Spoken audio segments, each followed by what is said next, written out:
ನಮಸ್ಕಾರ. ಸುದ್ದಿ ಮೃದಂಗ ವಿಶೇಷ ಕಾರ್ಯಕ್ರಮಕ್ಕೆ ಸ್ವಾಗತ. ನಾನು ಎಚ್.ಎಸ್. ಸುಧೀಂದ್ರ ಕುಮಾರ್. ಚರ್ಚೆಗೆ ಈಡಾದ ವಾರ್ಡ್ಗಳು: ಕೆಂಗೇರಿ, ಬಂಡೆಮಠ, ಸುಭಾಷ್ ನಗರ, ಕೆಂಗಲ್ ಹನುಮಂತಯ್ಯ ವಾರ್ಡ್. ಏನಿದು? ಏನಕ್ಕೆ ಇಷ್ಟೊಂದು ಚರ್ಚೆಗೆ ಗ್ರಾಸವಾಗಿದೆ? ಒಂದು ಕಡೆ ಕೆಂಗೇರಿ ವಾರ್ಡ್ ಬೇಕು, ಬಂಡೆಮಠ ವಾರ್ಡ್ ಬೇಕು. ಬಂಡೆಮಠ ವಾರ್ಡ್ ಬೇಡ, ಸುಭಾಷ್ ನಗರ ವಾರ್ಡ್ ಬೇಕು. ಸುಭಾಷ್ ನಗರ ಸುಭಾಷ್ ಚಂದ್ರ ಬೋಸ್ರವರ ನೆನಪಿನ ವಾರ್ಡ್ ಅಲ್ಲ, ಅದು ಬೇಡ. ಹಾಗಾದರೆ ಕೆಂಗಲ್ ಹನುಮಂತಯ್ಯ ವಾರ್ಡ್ ಇಟ್ಬಿಡಿ. ಇದು ಚರ್ಚೆಗಳ ಮೇಲೆ ಚರ್ಚೆಗಳಾಗ್ತಾ ಇದೆ. ಅದರ ಜೊತೆಗೆ ನಗರಾಭಿವೃದ್ಧಿ ಇಲಾಖೆಯ ಕಾರ್ಯದರ್ಶಿಗಳಿಗೆ ಆಕ್ಷೇಪಣೆಯ ಸಲ್ಲಿಕೆ ಕುರಿತಂತೆ ಈ ವಾರ್ಡ್ಗಳು ಹೀಗಿರಬೇಕು ಅಂತೇಳಿ ಈಗಾಗಲೇ ಅನೇಕರು ಅರ್ಜಿಗಳನ್ನು ಕೊಡಲಿಕ್ಕೆ ಆರಂಭ ಮಾಡಿದ್ದಾರೆ. ಅದರ ವರದಿಯನ್ನು ನಾನು ಕೊಟ್ಟಿದ್ದೇನೆ. ಈ ವಾರ್ಡ್ ವಿಂಗಡಣೆ ಕುರಿತಂತೆ ಆಗಿರುವಂತಹ ಲೋಪದೋಷಗಳು ಅಥವಾ ಹೆಸರುಗಳ ಕುರಿತಂತೆ ನಾನು ಆಮೇಲೆ ಚರ್ಚೆಗೆ ಹೋಗ್ತಾನೆ. ಚರ್ಚೆಗೆ ಹೋಗುವ ಮುನ್ನ ಈಗ ಕೆಂಗಲ್ ಹನುಮಂತಯ್ಯನವರ ಹೆಸರನ್ನು ಒಂದು ವಾರ್ಡ್ಗೆ ಇಡಬೇಕು ಅನ್ನುವಂಥದ್ದು ಒಂದು ಚರ್ಚೆ ಆಗ್ತಾ ಇದೆ. ಹಾಗಾಗಿ ಅದು ವಾರ್ಡ್ಗೆ ಇಡ್ತಾರೋ ಇಡಲ್ವೋ, ಇಡಬೇಕು ಅಂದರೆ ಯಾಕೆ, ಇಡಬಾರ್ದು ಅಂದರೆ ಯಾಕೆ ಅನ್ನುವಂಥದ್ದು ನಾನು ಆಮೇಲೆ ವಿಶ್ಲೇಷಣೆಯಲ್ಲಿ ಹೇಳ್ತೇನೆ. ಅದಕ್ಕೂ ಮುನ್ನ ಕೆಂಗಲ್ ಹನುಮಂತಯ್ಯನವರ ಆಲೋಚನೆಗಳು ಹೇಗಿತ್ತು, ಕೆಂಗಲ್ ಹನುಮಂತಯ್ಯನವ್ರನ್ನ ನಾವು ನೆನಪಿಸಿಕೊಳ್ಳಬೇಕಾ, ಆ ಕುರಿತಂತೆ ಒಂದೆರಡು ಮಾಹಿತಿಯನ್ನು ಕೊಟ್ಟು ನಂತರ ವಾರ್ಡ್ ವಿಂಗಡಣೆ ಕುರಿತಂತೆ ಮಾತನಾಡ್ತೇನೆ. ರಾಜ್ಯದ ಮುಖ್ಯಮಂತ್ರಿಯಾಗಿದ್ದಂಥ ಕೆಂಗಲ್ ಹನುಮಂತಯ್ಯನವರು ನಡೆದುಕೊಂಡ ರೀತಿ ನೀತಿಗಳು ಹೇಗಿತ್ತು, ಅಂದಿನ ರಾಜಕಾರಣ ಇಂದಿನ ರಾಜಕಾರಣದ ಚಿಂತನೆಯನ್ನು ಮಾಡಿದ್ರೆ ಒಂದು ಅರ್ಥದೊಳಗೆ ಕೆಂಗಲ್ ಹನುಮಂತಯ್ಯನವರು ಪ್ರಾತಸ್ಮರಣೀಯರು ಅಂದರೆ ತಪ್ಪಾಗಲಿಕ್ಕಿಲ್ಲ. ಅವರು ಯಾವ ಜಾತಿ ಅಂತ ಯಾರಾದರೂ ಹುಡುಕ್ತಾ ಹೋಗಬೇಕು. ಇತ್ತೀಚೆಗೆ ಅವತ್ತು ಎಂದೂ ಕೂಡ ಜಾತಿವಾದಿ ಆಗಿರಲಿಲ್ಲ ಕೆಂಗಲ್ ಹನುಮಂತಯ್ಯನವರು. ಸ್ವಾತಂತ್ರ್ಯ ಹೋರಾಟಗಾರರಾಗಿ ಮಹಾತ್ಮ ಗಾಂಧೀಜಿಯವರಿಂದ ಪ್ರೇರಣೆ ಪಡೆದಿದ್ದಂತಹ ಕೆಂಗಲ್ ಹನುಮಂತಯ್ಯನವರು ವಿಶೇಷವಾಗಿರ್ತಕ್ಕಂಥ ಆಸಕ್ತಿಯನ್ನು ಹೊಂದಿದ್ದರು. ಸಮಾಜ ಸೇವೆಯೊಳಗೆ ಶಿಕ್ಷಣ ಕ್ಷೇತ್ರಕ್ಕೆ ಕೊಡುಗೆಯನ್ನು ಕೊಡಬೇಕು ಅನ್ನುವಂಥ ಮಹದಾಸೆಯನ್ನು ಇಟ್ಟುಕೊಂಡು ಜಾತಿ ಮತ ಪಂಥಗಳನ್ನೆಲ್ಲ ದೂರವಾಗಿಟ್ಟುಕೊಂಡು ಕೇವಲ ಸೇವೆ ಒಂದನ್ನೇ ಉದ್ದೇಶ ಇಟ್ಟುಕೊಂಡಂತಹ ರಾಜಕಾರಣಿ ಕೆಂಗಲ್ ಹನುಮಂತಯ್ಯನವರು. ಅವರು ರಾಜಕೀಯನ ಆಡಳಿತವನ್ನು ನಡೆಸಿದಾಗ ಹಸ್ತಕ್ಷೇಪವಿಲ್ಲದೆ ದಕ್ಷ ಆಡಳಿತವನ್ನು ನೀಡಿದರು. ಇವತ್ತು ನೀವು ನೋಡಿದಿರಿ, ರಾಜಕೀಯದ ವಿಚಾರಗಳಿಗೆ ಯಾರ್ಯಾರು ಮಧ್ಯ ಪ್ರವೇಶ ಮಾಡ್ತಾರೆ ಅಂತ ಹೇಳಿಂತ ಬಂಧು ಬಳಗ, ಜಾತಿಯವರು, ಮತ್ತೊಬ್ಬರು, ಮುಗಿದೊಬ್ಬರು ಅಂತೇಳಿ ಹಸ್ತಕ್ಷೇಪವನ್ನು ಮಾಡ್ತಾನೆ ಇರ್ತಾರೆ. ಪ್ರತಿನಿತ್ಯ ವರದಿ ಆಗ್ತಾನೆ ಇರುತ್ತೆ. ಆದರೆ ಕೆಂಗಲ್ ಹನುಮಂತಯ್ಯನವರು ಹಸ್ತಕ್ಷೇಪವಿಲ್ಲದ ದಕ್ಷ ಆಡಳಿತವನ್ನು ನೀಡಿದಂಥವರು. ರಾಜ್ಯದ ಏಳಿಗೆಗೆ ಅದಕ್ಕಿಂತ ಹೆಚ್ಚಾಗಿ ಗ್ರಾಮೀಣ ಜನರ ಉದ್ಧಾರಕ್ಕೆ ದುಡಿದಂಥವರು ಕೆಂಗಲ್ ಹನುಮಂತಯ್ಯನವರು. ಇವತ್ತು ಎಲ್ಲ ಸಿಟಿ ಸಿಟಿ ಸಿಟಿ ಸಿಟಿ ಅಂತೀವಿ. ಹಳ್ಳಿಯಿಂದ ದಿಲ್ಲಿ ಆ ಕೇವಲ ಭಾಷಣಕ್ಕೆ. ಆದರೆ ಕೆಂಗಲ್ ಹನುಮಂತಯ್ಯ ಹಾಗೆ ಮಾಡಲಿಲ್ಲ. ಅದಕ್ಕಿಂತ ಹೆಚ್ಚಾಗಿ ವಿಧಾನಸೌಧವನ್ನು ಕಟ್ಟಿಸಿದಂಥವ್ರು ಇವರೇ ಅನ್ನುವಂಥದ್ದು ಎಲ್ಲರಿಗೂ ಗೊತ್ತಿದೆ. ಅವರ ಆಡಳಿತ ಹೇಗಿತ್ತು ಅನ್ನೋದಕ್ಕೆ ಆ ವಿಧಾನಸೌಧವೇ ಒಂದು ಸಾಕ್ಷಿ. ದೇಶದಲ್ಲೇ ಅತಿ ದೊಡ್ಡದಾಗಿರ್ತಕ್ಕಂಥ ಶಾಸಕಾಂಗ ಮತ್ತು ಆಡಳಿತದ ಕಚೇರಿ ಇದು. ದೇಶದಲ್ಲೇ ಎಲ್ಲಿ ಇಷ್ಟೊಂದು ದೊಡ್ಡದಾಗಿರ್ತಕ್ಕಂಥ ವಿಶಾಲವಾಗಿರ್ತಕ್ಕಂಥ ಅರ್ಥಪೂರ್ಣವಾಗಿರ್ತಕ್ಕಂಥ ಕಟ್ಟಡವೇ ಇಲ್ಲ. ಆ ಕಟ್ಟಡವನ್ನು ಕಟ್ಟಿಸಿದಂಥವರು ಕೆಂಗಲ್ ಹನುಮಂತಯ್ಯನವರು. ಗ್ರಾನೈಟ್ನ ರಚನೆಯಿಂದ ಹಿಡಿದು ದ್ರಾವಿಡ ಶೈಲಿಯೊಳಗೆ ಇದನ್ನು ರಚನೆಯನ್ನು ಮಾಡಿದ್ರು. ಜವಾಹರ್ಲಾಲ್ ನೆಹರು ಅವರು ಈ ಕಟ್ಟಡವನ್ನು ನೋಡಿ ಒಂದು ಮಾತನ್ನು ಹೇಳಿದ್ರಂತೆ, ನಾನು ಮಂತ್ರಮುಗ್ಧನಾಗಿ ಹೋಗಿದ್ದೇನೆ, ತುಂಬ ಚೆನ್ನಾಗಿದೆ, ಹಾಗೆ ಹೀಗೆ ಅಂತ ಅವ್ರು ಏನು ಹೇಳಲಿಲ್ಲ. ಮಂತ್ರಮುಗ್ಧನಾಗಿ ಹೋಗಿದ್ದೇನೆ ಅಂತ ಹೇಳಿದ್ರೆ ಜವಾಹರ್ಲಾಲ್ ನೆಹರೂರವರ ಅಭಿನಂದನೆಗೆ ಪಾತ್ರವಾದಂಥ ವಿಧಾನಸೌಧವನ್ನು ಕಟ್ಟಿಡದಂತಹ ಶಿಲ್ಪಿ ಕೆಂಗಲ್ ಹನುಮಂತಯ್ಯನವರು. ಅದೊಂದು ಕಡೆಗಾದರೆ ನಾವು ಇವತ್ತು ಕನ್ನಡ ಕನ್ನಡ ಕನ್ನಡ ಅಂತ ಹೇಳ್ತೀವಿ. ಅವತ್ತಿನ ದಿವಸ ಕೆಂಗಲ್ ಹನುಮಂತಯ್ಯನವರು ಇಲ್ಲದೆ ಹೋಗಿದ್ರೆ ಏನು ಆಗ್ತಿತ್ತು ಯೋಚನೆ ಮಾಡಬೇಕು. ಯಾಕೆ ಅಂತಂದರೆ ಕರ್ನಾಟಕ ಏಕೀಕರಣದ ಹೋರಾಟಕ್ಕೆ ಮುನ್ನುಡಿಯನ್ನು ಇಟ್ಟಂಥವ್ರು ಕೆಂಗಲ್ ಹನುಮಂತಯ್ಯನವರು. 1955 ಮೈಸೂರಿನಲ್ಲಿ ವಿಧಾಯಕ ಸಭೆಯ ಮಾಡಿದಂಥ ಭಾಷಣ ಅತ್ಯಂತ ಐತಿಹಾಸಿಕವಾದಂತಹ ಭಾಷಣ. ಕನ್ನಡ ಸಂಸ್ಕೃತಿ ಇಲಾಖೆಯನ್ನು ಆರಂಭವನ್ನು ಮಾಡಿದಂಥವ್ರು. ಅದಾದ ಲೋಕಸಭಾ ಸದಸ್ಯರಾಗಿಯೂ ಕೂಡ ಆಯ್ಕೆಯಾಗಿ ಕಾರ್ಯವನ್ನು ನಿರ್ವಹಿಸಿದ್ರು. ಕೇಂದ್ರದ ಮಂತ್ರಿಯಾಗಿದ್ದರು, ರೈಲ್ವೆ ಮಂತ್ರಿಯಾಗಿದ್ದರು. ಭಾಳ ಅಲ್ಪಾವಧಿಯ ರೈಲ್ವೆ ಮಂತ್ರಿ. ಆದರೆ ಭಾರತೀಯ ರೈಲ್ವೆಯಲ್ಲಿ ಅಲ್ಪಾವಧಿಯಲ್ಲಿಯೇ ದಕ್ಷ ಆಡಳಿತವನ್ನು ನೀಡಿ ಸಾಧನೆಯ ಮೆರೆದಂಥವ್ರು ಅಂದರೆ ಕೆಂಗಲ್ ಹನುಮಂತಯ್ಯನವರು. ಅವರ ರಾಜಕೀಯ ಕಾರ್ಯಾವಧಿಗಳಿಗೆ ಪ್ರಾಮಾಣಿಕತೆ, ದಕ್ಷ ಆಡಳಿತ, ಗ್ರಾಮೀಣ ಮತ್ತು ದುರ್ಬಲ ವರ್ಗಗಳ ಜೀವನ ಸುಧಾರಣೆ, ಪ್ರಜಾಪ್ರಭುತ್ವದಲ್ಲಿ ಯುವಜನತೆಯ ತರಬೇತಿ, ಸಾಂಪ್ರದಾಯಿಕ ಮೌಲ್ಯಗಳ ಶಿಕ್ಷಣಕ್ಕೆ ಸಾಂಸ್ಕೃತಿಕ ಇಲಾಖೆಗಳ ರಚನೆಗಳನ್ನು ಒಳಗೊಂಡಂತೆ ಕಾರ್ಯವನ್ನು ನಿರ್ವಹಿಸಿದಂಥವರು ಕೆಂಗಲ್ ಹನುಮಂತಯ್ಯನವರು. ಈ ವರದಿಯನ್ನು ನಿಮ್ಮ ಗಮನಕ್ಕೆ ಕೊಡ್ತಾ ಇದ್ದೇನೆ. ಯಾಕೆಂದರೆ ಕೆಂಗಲ್ ಹನುಮಂತಯ್ಯನವರು ಯಾರ್ರೀ? ರಾಜ್ಯದ ಮುಖ್ಯಮಂತ್ರಿ, ಆಯ್ತಪ್ಪ. ವಿಧಾನಸೌಧ ಕಟ್ಟಿದ್ರು, ಆಯ್ತಪ್ಪ. ಅಷ್ಟೇ ಅಲ್ಲ, ಇವತ್ತು ರಾಜಕಾರಣ ಅಂದರೆ ಜಾತಿ ಆಧಾರಿತ, ರಾಜಕಾರಣ ಅಂದರೆ ಜಾತಿ, ಇಲ್ಲ ಜಾತಿಯೊಳಗೆ ರಾಜಕಾರಣ. ರಾಜಕೀಯದಲ್ಲಿ ಜಾತಿ ಇರುವಾಗ ಕೆಂಗಲ್ ಹನುಮಂತಯ್ಯನವರು ಜಾತಿ ರಾಜಕಾರಣವನ್ನು ಮಾಡಿದ್ದಿದ್ರೆ ಇನ್ನೂ ಅಧಿಕಾರ ಮುಂದುವರಿಸ್ಬೋದಾಗಿತ್ತೇನೋ, ಮಾಡಲಿಲ್ಲ. ಅಂತಹ ಮಹಾನ್ ವ್ಯಕ್ತಿ ನಮ್ಮ ಕೆಂಗೇರಿಯಲ್ಲಿ ಓದಿದ್ರು ಅನ್ನುವಂಥ ಒಂದು ಐತಿಹಾಸಿಕದ ಹಿನ್ನೆಲೆಯನ್ನು ನಿಮಗೆ ಪರಿಚಯವನ್ನು ಕೊಡ್ತಾ, ಕೆಂಗಲ್ ಹನುಮಂತಯ್ಯನವರು ಒಂದು ರೀತಿ ಒಳಗೆ ಪ್ರಾತಸ್ಮರಣೀಯರು. ಅದು ಮುಂದೆ ನೋಡೋಣ ಯಾಕೆ ಅಂತ ಕೆಂಗಲ್ ಹನುಮಂತಯ್ಯನವರು ಪರಿಚಯ ಕೊಟ್ಟಿದ್ದಾನೆ.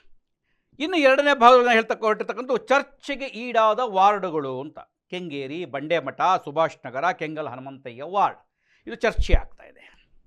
ಯಶವಂತಪುರ ವಿಧಾನಸಭಾ ಕ್ಷೇತ್ರ ವ್ಯಾಪ್ತಿಯಲ್ಲಿ 12 ವಾರ್ಡ್ಗಳಾಗಿದೆ. 1 ವಾರ್ಡು ಬೆಂಗಳೂರು ದಕ್ಷಿಣಕ್ಕೆ ಸೇರಿದೆ, 11 ವಾರ್ಡು ಪಶ್ಚಿಮ ವಲಯಕ್ಕೆ ಸೇರಿದೆ ಅಂತ ಈಗಾಗಲೇ ಮಾಹಿತಿಯನ್ನು ಕೊಟ್ಟಾಗಿದೆ. ಕೆಂಗೇರಿಯ ಹೆಸರು ಕೈ ಬಿಡಲಾಗಿದೆ, ಬಂಡೆಮಠದ ಹೆಸರು ಕೈ ಬಿಡಲಾಗಿದೆ ಅಂತ. ಕೆಂಗೇರಿಗೆ ಐತಿಹಾಸಿಕ ಹಿನ್ನೆಲೆ ಇದೆ ಅಂತೇಳಿ ಈಗಾಗಲೇ ಅನೇಕರು ಪತ್ರಿಕಾಗೋಷ್ಠಿಯನ್ನು ಮಾಡಿದ್ದಾರೆ. ಈ ಕ್ಷೇತ್ರದ ಶಾಸಕ ಎಸ್ ಟಿ ಸೋಮಶೇಖರ್ ಅವರು ಕೆಂಗೇರಿ ಆಗಬೇಕು ಅಂತಕ್ಕಂಥದ್ದು ಪತ್ರವನ್ನು ಕೊಟ್ಟಿದ್ದರು. ಅಧಿಕಾರಿಗಳು ಅದನ್ನು ಬದಲಾಯಿಸಿದ್ದಾರೆ ಎನ್ನುವಂಥದ್ದು. ಈ ಬಾರಿ ಸೋಮಶೇಖರ್ ಅವರು ಕಡಾಖಂಡಿತವಾಗಿ ಕೆಂಗೇರಿ ವಾರ್ಡನ್ನು ಮಾಡಿಸ್ತಾರೆ ಅಂತಕ್ಕಂಥದ್ದು ಇದೆ. ಹೆಮ್ಮಿಗೆಪುರ ವಾರ್ಡನ್ನು ತೆಗೆದು ಕೆಂಗೇರಿ ವಾರ್ಡ್ ಆಗುತ್ತಾ, ಮೈಲಸಂದ್ರ ವಾರ್ಡ್ ತೆಗೆದು ಕೆಂಗೇರಿ ವಾರ್ಡ್ ಆಗುತ್ತಾ ಅನ್ನುವ ಚರ್ಚೆಗಳು ನಡೀತಾ ಇದೆ. ಹಾಗೆ ಕೆಂಗೇರಿ ವಾರ್ಡ್ ಅಂತೂ ಉಳ್ಕೊಳ್ಳುತ್ತೆ, ಒಂದಂತೂ ಆಗತ್ತೆ. ಓಕೆ, ಬಂಡೇಮಠ ವಾರ್ಡ್, ಸುಭಾಷ್ ನಗರ ವಾರ್ಡ್ ಆಯಿತು. ಬಂಡೇಮಠಕ್ಕೆ ಐತಿಹಾಸಿಕ ಹಿನ್ನೆಲೆ ಇದೆ, ಹಾಗಾಗಿ ಬಂಡೇಮಠ ವಾರ್ಡ್ ಆಗಲೇಬೇಕು ಅನ್ನುವುದು ಭಾರತೀಯ ಜನತಾ ಪಕ್ಷದ ಮುಖಂಡರ ವಾದ. ಯಶವಂತಪುರ ಕ್ಷೇತ್ರ ನಗರ ಮಂಡಲದ ಅಧ್ಯಕ್ಷ ಅನಿಲ್ ಚಳಗೇರಿಯವರು ಕೂಡ ಪತ್ರವನ್ನು ನೀಡಿ ಬಂಡೇಮಠಕ್ಕೆ 600 ವರ್ಷಗಳ ಇತಿಹಾಸವಿದೆ, ಹಾಗಾಗಿ ಬಂಡೇಮಠ ವಾರ್ಡನ್ನು ಮುಂದುವರಿಸಬೇಕು, ಉಳಿಸಬೇಕು ಅಂತೇಳಿ ನಗರಾಭಿವೃದ್ಧಿ ಇಲಾಖೆ ಪತ್ರವನ್ನು ಕೊಟ್ಟಿದ್ದಾರೆ. ಹಾಗೆಯೇ ರಾಜ್ಯ ರೈತ ಮೋರ್ಚಾದ ಬಿಜೆಪಿಯ ರಾಜ್ಯ ಉಪಾಧ್ಯಕ್ಷ ಎಂ ರುದ್ರೇಶ್ ಅವರ ನೇತೃತ್ವದೊಳಗೆ ರಾ ಆಂಜನಪ್ಪನವರು, ಉಲ್ಲಾಸ್ ಶಶಿಕುಮಾರ್ ಅವರು, ಜೆ ರಮೇಶ್ ಅವರು, ಮಹೇಶ್ ಅವರು ಎಲ್ಲರೂ ಕೂಡ ಒಂದು ಮನವಿಯನ್ನು ಕೊಟ್ಟಿದ್ದಾರೆ, ಕೆಂಗೇರಿ ವಾರ್ಡ್ ಆಗಬೇಕು ಅಂಥೇಳಿ ಅಂತ. ಹೀಗೆ ನಡೀತಾ ಇದೆ.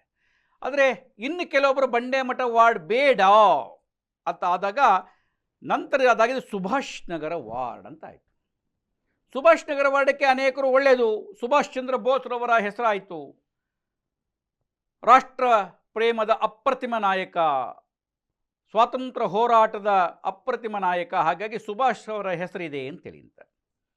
ಇಲ್ಲೇ ಸ್ವಲ್ಪ ಗೊಂದಲದ ವಾತಾವರಣ ನಿರ್ಮಾಣವಾಗಿತ್ತು.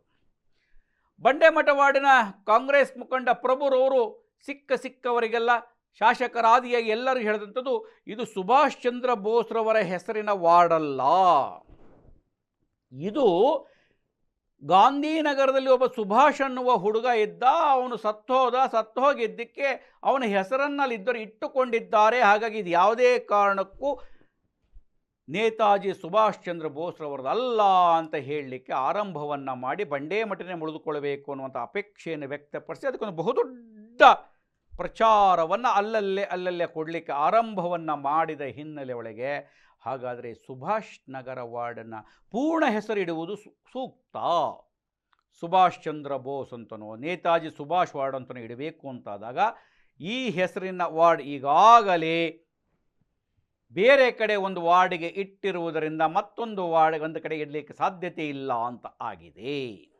ಹಾಗೆ ಆದ ಮೇಲೇ ಆರಂಭವಾದದ್ದು ಕೆಂಗಲ್ ಹನುಮಂತಯ್ಯ ವಾರ್ಡ್ ಅನ್ನೋ ಹೆಸರಿಡಿ ಅಂತ. ಅದಕ್ಕೂ ಮುನ್ನ ಬಹುಶಃ ಅನೇಕರು ಮಾತಾಡ್ತಾ ಇರ್ತಕ್ಕಂಥದ್ದು, ಒಂದು ಸುಭಾಷ್ ಅನ್ನುವ ಹುಡುಗ ಸತ್ತೋದ ಅಂತ ಪ್ರಭುರವರು ಹೇಳ್ತಾ ಇರ್ತಕ್ಕಂಥದ್ದನ್ನು ಯಾರೂ ನಂಬಲಿಕ್ಕೆ ಸಾಧ್ಯತೆ ಇಲ್ಲ. ಬಂಡೇಮಠ ಎನ್ನುವ ಹೆಸರು ಉಳ್ಕೊಳ್ಬೇಕು ಅನ್ನುವಂತಹ ಪ್ರಭುರವರ ಅತಿ ಹೆಚ್ಚಿನ ಪ್ರೀತಿಯಿಂದ ಆ ರೀತಿ ಆಗ್ತಿರ್ಬೋದು ಅಂತ ಹೇಳ್ತಾ ಇದ್ದಾರೆ.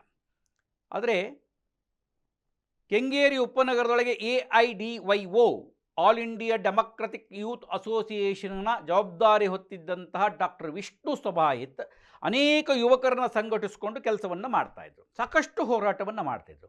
ಬಹುಶಃ ಕೆಂಗೇರಿ ಉಪನಗರದ ಮೂಲಭೂತ ಸಮಸ್ಯೆಗಳನ್ನು ಮೈಸೂರು ಮುಖ್ಯ ರಸ್ತೆಗೆ ತಂದು ನಿಲ್ಲಿಸಿದಂತಹ ವ್ಯಕ್ತಿತ್ವ ಡಾಕ್ಟರ್ ವಿಷ್ಣು ಸಭಾಯಿತರವರು ಒಬ್ಬರು. ನಾನು ಅವರೊಬ್ಬರೇ ಅಂತ ಹೇಳ್ತಿಲ್ಲ, ಅವರು ಕೂಡ ಒಬ್ಬರು. ಅದಕ್ಕಿಂತ ಹೆಚ್ಚಾಗಿ ಡಾಕ್ಟರ್ ವಿಷ್ಣು ಸಭಾಯಿತರವರು ಈಗ ಏನು ಗ್ರಂಥಾಲಯ ಇದೆ, ಗ್ರಂಥಾಲಯದ ಕೆಳಗಡೆ ಒಂದು 4-5 ಅಂಗಡಿಗಳಿತ್ತು. ಆ ಒಂದು ಮಳಿಗೆಯಲ್ಲಿ ನೇತಾಜಿ ವ್ಯಾಯಾಮ ಶಾಲೆಯನ್ನು ಮಾಡಿದ್ರು ಸರ್ಕಾರದ ಪರವಾಗಿ. ಅದನ್ನು ಇವರು ಮುತುವರ್ಜಿ ವಹಿಸಿದ್ರು. ಪ್ರತಿ ವರ್ಷ ನೇತಾಜಿ ಸುಭಾಷ್ ಚಂದ್ರ ಬೋಸ್ರವರ ಜನ್ಮ ದಿನಾಚರಣೆಯನ್ನು ಅಲ್ಲೇ ಚಿಕ್ಕ ಜಾಗದಲ್ಲೇ ಮಾಡ್ತಾಯಿದ್ರು.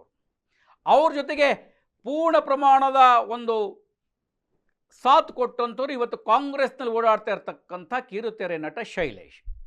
ಅವತ್ತು AIDYO ಕಾರ್ಯಕರ್ತ. ಅವತ್ತು ಇವತ್ತು ಅವರೆಲ್ಲ ಅಂತ ಹೇಳಿದ್ರೆ ನಾನು ಹೇಳಲಿಕ್ಕಾಗಲ್ಲ. AIDYO ಕಾರ್ಯಕರ್ತ ಡಾಕ್ಟರ್ ವಿಷ್ಣು ಸಭಾಯಿತರವರ ಆದರ್ಶವನ್ನು ಒಪ್ಪಿಕೊಂಡು ಅವ್ರ ಜೊತೆಲಿ ಇದ್ದಂಥವ್ರು. ಅಲ್ಲಿ ನೇತಾಜಿ ಸುಭಾಷ್ ಚಂದ್ರ ಬೋಸ್ರವರ ಜನ್ಮ ದಿನಾಚರಣೆಯನ್ನು ಆಚರಣೆ ಮಾಡ್ತಾಯಿದ್ರು. ಆಮೇಲೆ ಅವರು ಒಂದಷ್ಟು ಆರ್ಥಿಕವಾಗಿ ಹಿಂದುಳಿದ ವರ್ಗದೊಳಗೆ ಚಿಕಿತ್ಸೆ ನೀಡಬೇಕು ಅಂತೇಳಿ ಉಚಿತ ವೈದ್ಯಕೀಯ ಚಿಕಿತ್ಸೆಯನ್ನು ಗಾಂಧಿನಗರದಲ್ಲಿ ಕೊಡ್ಲಿಕ್ಕೆ ಶುರು ಮಾಡಿದ್ರೆ, ಕೆಂಗೇರಿ ಉಪನಗರ ಗಾಂಧಿನಗರದಲ್ಲಿ. ಆಗ ಸುಭಾಷ್ ನಗರ ಅಂತ ಹೆಸರಿಟ್ಟರು ಅಂತ ನಡೀತಾ ಇದೆ. ಇಲ್ಲಿ ಯಾವುದೇ ದಾಖಲೆಗಳು ಇಲ್ಲದಲೇ ಇರೋದರಿಂದ ಏನೂ ಮಾಡಲಿಕ್ಕೆ ಸಾಧ್ಯತೆ ಇಲ್ಲ. ಹಾಗಾಗಿ ಬಂಡೆ ಮಠಕ್ಕೆ ವಾಪಸ್ ಬನ್ನಿ ಅನ್ನುವಂಥದ್ದು ಪ್ರಭು ಅದರ ಸದಸ್ಯವಾದ ವಿವಾದ, ಚರ್ಚೆ, ವಿಚಾರ ವಿನಿಮಯ. ಅದಕ್ಕೆ ಅದು ಬೇಡ ಇದು ಬೇಡ ಅಂಥೇಳಿ ಕೆಂಗೇರಿಯ ಯುವಕರು ಒಂದಷ್ಟು ಜನ ಸೇರಿ ಆನಂದು, ಶಿವು, ಪಾರ್ವತಿ, ಚಾಮುಂಡಿ ಶಿವಕುಮಾರು, ಸುದರ್ಶನು ಇವರೆಲ್ಲರೂ ಸೇರಿ ಕೆಂಗಲ್ ಹನುಮಂತಯ್ಯನವರ ಹೆಸರನ್ನು ಇಡಿ ಅಂಥೇಳಿ ಒಂದಷ್ಟು ಮನವಿ ಪತ್ರಗಳನ್ನು ಕೊಟ್ಟು ಸೋಮಶೇಖರ್ ಅವರ ಗಮನವನ್ನು ಕೂಡ ಸೆಳೆದಿದ್ದಾರೆ. ಇದು ಕಾದು ನೋಡಬೇಕಾಗತ್ತೆ ಏನಾಗುತ್ತೆ ಅಂಥೇಳಿ ಅಂತ. ಕೆಂಗಲ್ ಹನುಮಂತಯ್ಯನವರ ವಾರ್ಡನ್ನು ಇಡೀ ಅನ್ನುವುದಕ್ಕೆ ಸಹಿಯನ್ನು ಹಾಕಿರ್ತಕ್ಕಂಥರೊಳಗೆ ಬಂಡೆ ಮಠದಲ್ಲಿಯೇ ವಾಸವಾಗಿರುವಂಥ ಕಾಂಗ್ರೆಸ್ಸಿನ ಮಹಿಳಾ ಮುಖಂಡೆಯೂ ಸೇರಿದ್ದಾರೆ, ಕೆಂಗಲ್ ಹನುಮಂತಯ್ಯ ವಾರ್ಡ್ ಮಾಡಿ ಅಂಥೇಳಿ ಅಂತ.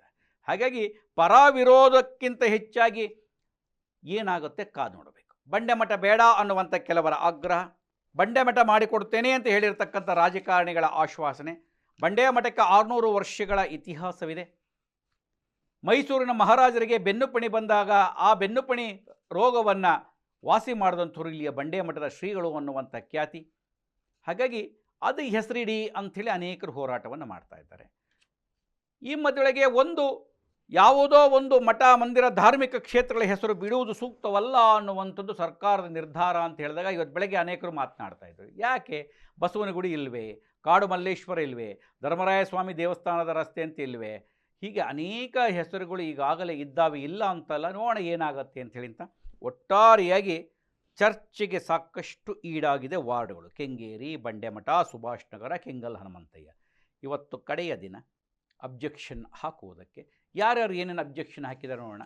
ಜಾತ್ಯತೀತ ಜನತಾದಳದವರು ಕೂಡ ಒಂದು ಅಬ್ಜೆಕ್ಷನ್ ಕೊಟ್ಬಿಟ್ಟು ಬಂದಿದ್ದಾರೆ. 3 ಪಕ್ಷಗಳು ಕೂಡ ಅಬ್ಜೆಕ್ಷನೆಲ್ಲ ದಾಖಲು ಮಾಡಿದ್ದಾರೆ. ಆದರೆ ಎಲ್ಲವೂ ಕೂಡ ಈ ಕ್ಷೇತ್ರದ ಶಾಸಕರು ಎಸ್ ಟಿ ಸೋಮಶೇಖರ್ ಗಮನಿಸಿದ್ದಾರೆ. ಯಾವ್ಯಾವ ವಾರ್ಡನ್ನು ಹೆಸರುಗಳನ್ನು ಯಾವ ರೀತಿ ಉಳಿಸ್ತಾರೆ, ಬೆಳೆಸ್ತಾರೆ ಅನ್ನೋದಕ್ಕೆ ಕಾದು ನೋಡಬೇಕಾಗಿದೆ. ನೋಡೋಣ ಏನಾಗುತ್ತೆ ಅಂಥೇಳಿ ಅಂತ. ಕೆಂಗೇರಿ ಅಂತೂ ಆಗುತ್ತೆ, ಆದರೆ ಬಂಡೆ ಮಠ ಉಳಿಯುತ್ತಾ ಅಥವಾ ಕೆಂಗಲ್ ಹನುಮಂತಯ್ಯ ಆಗುತ್ತಾ ಕಾದು ನೋಡಬೇಕು.